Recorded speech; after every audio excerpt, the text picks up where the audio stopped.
Olá, meus amigos, sejam muito bem-vindos ao nosso Evangelho no Lar. O tema que vamos estudar hoje é a necessidade da caridade segundo São Paulo, que está no item 6 do capítulo 15 do Evangelho segundo o Espiritismo.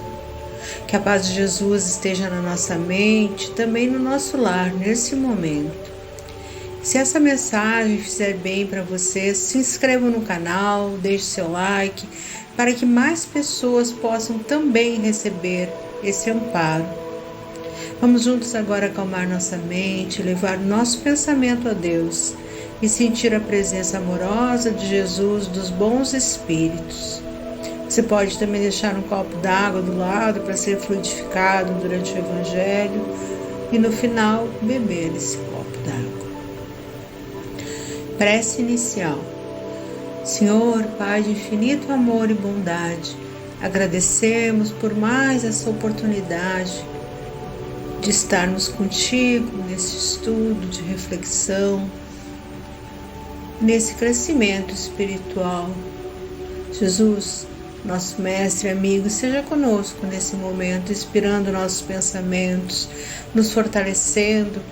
Pedimos que a sua luz alcance também todos os irmãos que aqui estão, encarnados e desencarnados, sintonizados com esse vídeo, onde quer que estejam, que os benfeitores espirituais possam nos amparar, inspirar e auxiliar na compreensão dos ensinamentos do Evangelho, e que a paz de Jesus envolva cada lar, cada família e cada alma que participa deste momento de refazimento de nossas energias e de nossa paz, e que assim seja.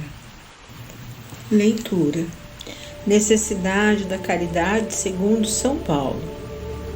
Ainda quando eu falasse todas as línguas dos homens e mesmo a língua dos anjos, se não tivesse caridade, não seria senão como um bronze sonante e um símbolo retumbante.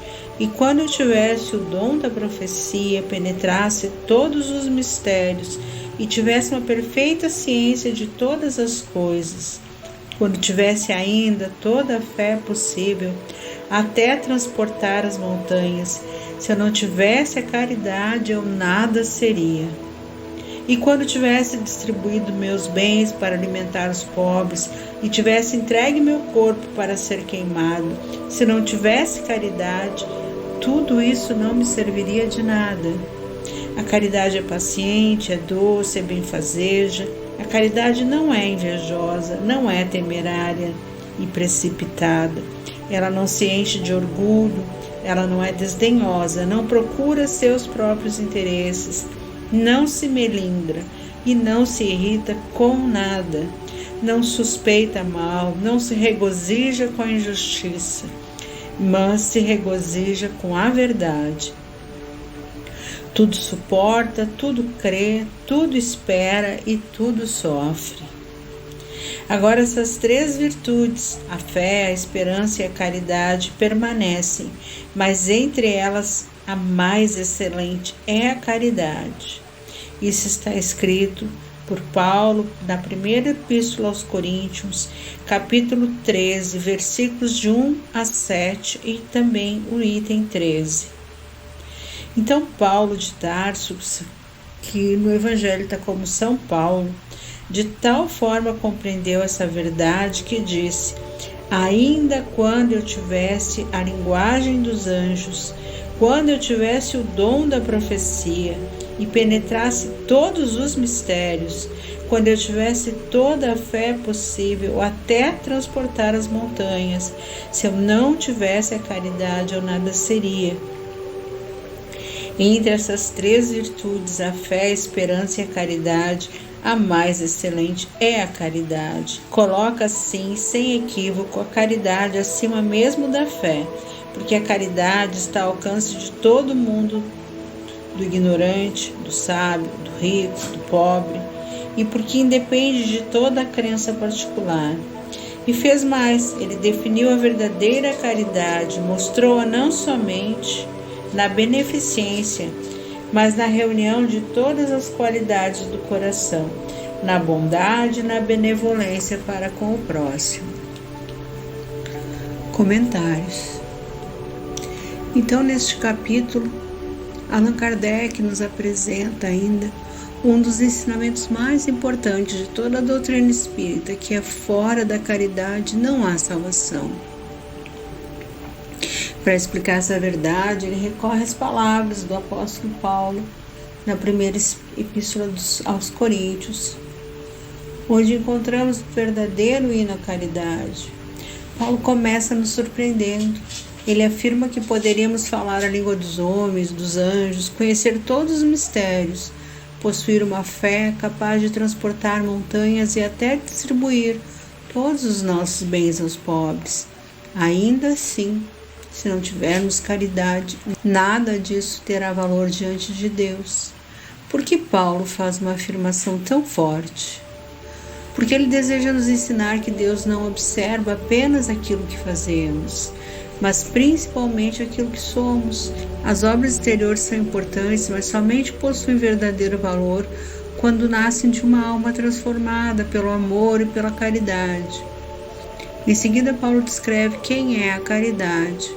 A caridade é paciente, é bondosa, não inveja, não se envaidece. Não procura apenas os próprios interesses, não se irrita facilmente, não guarda ressentimentos, alegra-se com a verdade, tudo suporta, tudo espera e tudo crê. Percebemos então que a caridade não é apenas oferecer um auxílio material. Ela é uma forma de viver. Ela se manifesta na maneira como tratamos as pessoas dentro de casa, no trabalho, na rua, em todos os lugares por onde passamos. Kardec comenta esse trecho dizendo que Paulo coloca a caridade acima da própria fé. Isso acontece porque a fé pode variar de uma religião para outra, mas a caridade pertence a toda a humanidade. Qualquer pessoa pode praticá-la, independentemente de sua condição social, de seu conhecimento, de sua crença. Existem duas formas de caridade, a material e a moral. A caridade material atende à necessidade do corpo e é o alimento oferecido a quem tem fome, a roupa para quem tem frio, o remédio para quem sofre, o auxílio financeiro quando necessário. Ela é indispensável e vai continuar sendo enquanto houverem dores e carências no mundo. Mas a caridade moral é ainda mais difícil. Ela consiste em oferecer aquilo que existe dentro de nós. É a paciência quando somos contrariados, é a indulgência diante das imperfeições do próximo, é o perdão quando somos ofendidos. É saber ouvir sem julgar, aconselhar sem impor, compreender sem condenar. É exatamente isso que encontramos na questão 886 do Livro dos Espíritos, quando Kardec pergunta qual é o verdadeiro sentido da caridade. Como entendia Jesus? E a resposta é simples, é profunda: benevolência para com todos, indulgência para as imperfeições alheias e perdão das ofensas. Percebemos então que a caridade começa muito antes. Ela nasce no pensamento. Quando deixamos de alimentar uma crítica, quando fazemos uma oração sincera por alguém, quando desejamos o bem até para quem nos feriu, já estamos exercitando a verdadeira caridade. Quando fechamos os ouvidos para xingamentos e críticas de quem pensa diferente de nós, também é uma caridade. Deus nos colocou nesse mundo entre espíritos com diferentes graus de evolução, para que justamente pudéssemos auxiliar e sermos auxiliados. Isso muda completamente nossa maneira de enxergar a vida. Muitas vezes pensamos que somos apenas nós que ajudamos alguém. No entanto, aquele que sofre também nos ajuda. É ele quem nos oferece a oportunidade de desenvolver a paciência, a humildade, a compaixão, a generosidade, o desapego. Todos somos ao mesmo tempo aprendizes e colaboradores uns dos outros. No capítulo 6 do Evangelho, lá no item 6, O Espírito da Verdade nos diz assim: venho ensinar e consolar os pobres deserdados. Venho lhes dizer que elevem sua resignação ao nível de suas provas, que chorem, porque a dor foi sagrada no Jardim das Oliveiras, mas que esperem, porque os anjos consoladores virão enxugar suas lágrimas. Os anjos consoladores não são somente espíritos desencarnados com asinhas que são muito evoluídos, penalizados por nossas dores, nem sem asinhas. É a atitude que é esperada de nós por Jesus, de ser também consolador. Somos os consoladores quando o irmão precisa ser consolado e somos os consolados quando necessitamos. Então é uma estrada de mão dupla. Ser consolado e consolador nos faz, às vezes, necessitado, às vezes, anjos, os anjos do Senhor.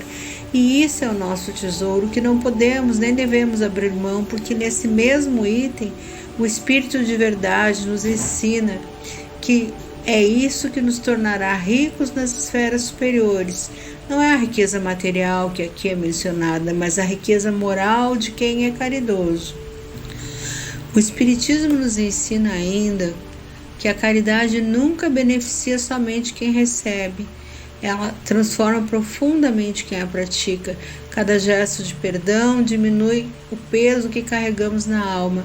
Cada ato de bondade enfraquece o egoísmo. Cada demonstração de compreensão amplia a nossa capacidade de amar. A caridade nos aproxima das leis divinas e isso nos torna pessoas melhores e mais felizes do que éramos antes. A felicidade que tanto buscamos, ela está diretamente ligada à felicidade que proporcionamos ao próximo.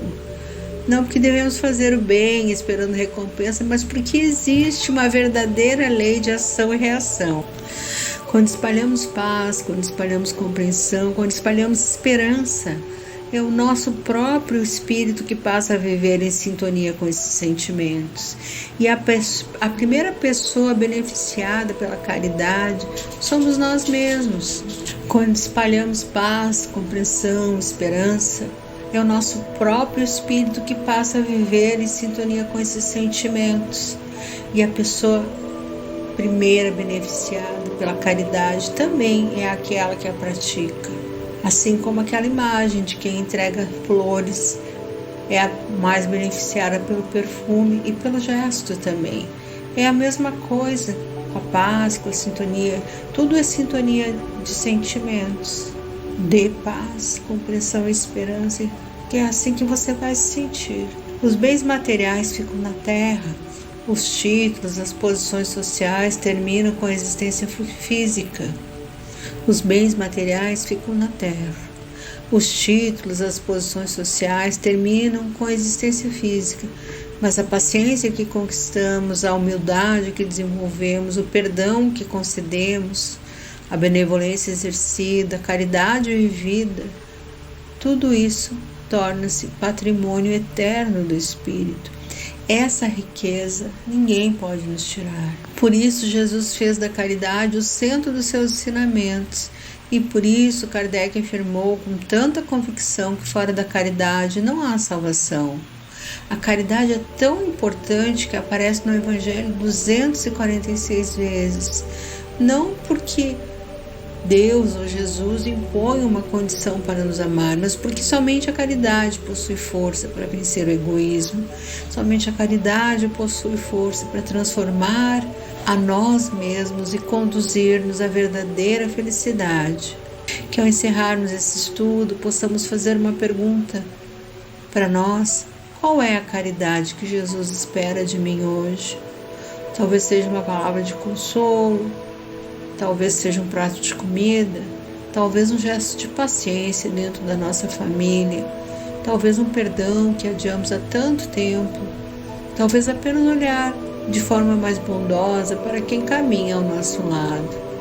Se conseguirmos praticar um pouco mais desta caridade todos os dias, estaremos dando um passo seguro na nossa evolução espiritual e compreendendo cada vez melhor por que Paulo afirmou que entre a fé, a esperança e a caridade, a maior de todas é a caridade.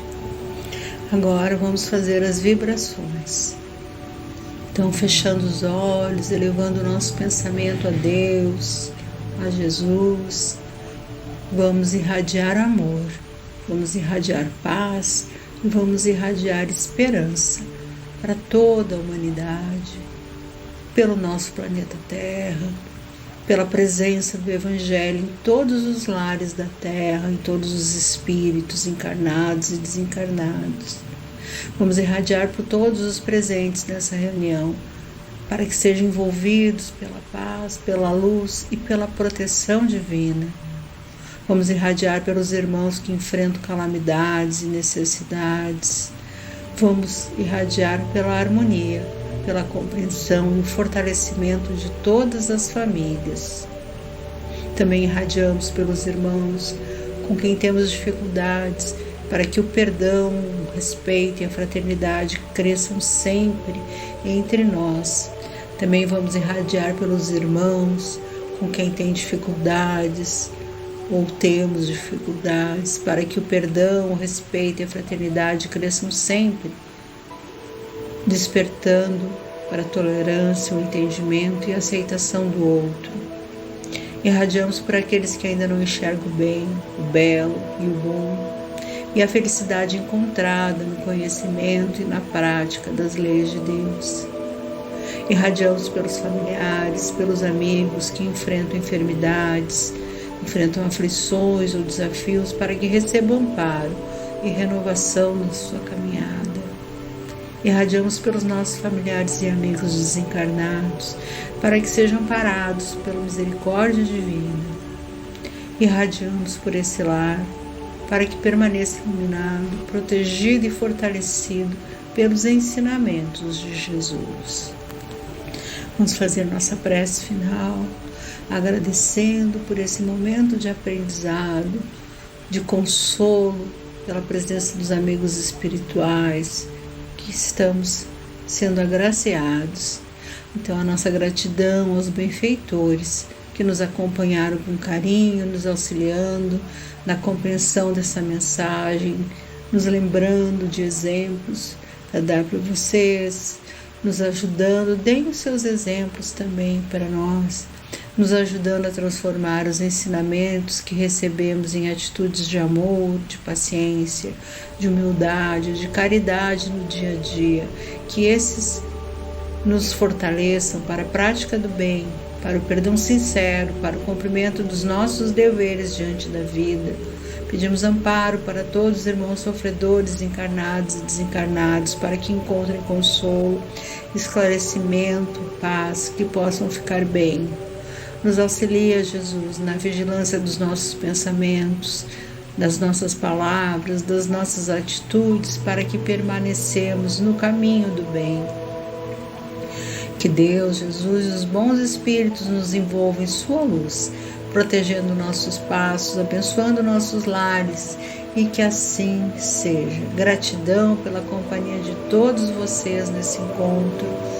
Que Jesus abençoe o seu lar, fortaleça a sua fé e conforte a cada um com a sua luz, com o seu abraço de amor, e que assim seja. E que possamos nos encontrar no próximo Evangelho do Lar.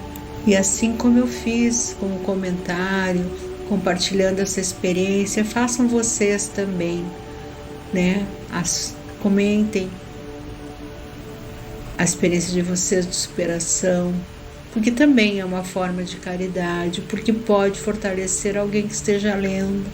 Vocês leem comentários? Eu leio direto os comentários. Então, que se essa reflexão trouxe paz para vocês, ajuda a levar essa mensagem para outras pessoas. Se inscrevam, o compartilhamento e o gostei ajudam o Evangelho a chegar a quem talvez esteja precisando exatamente dessa palavra. Fique com Deus na paz de Jesus e até o próximo Evangelho.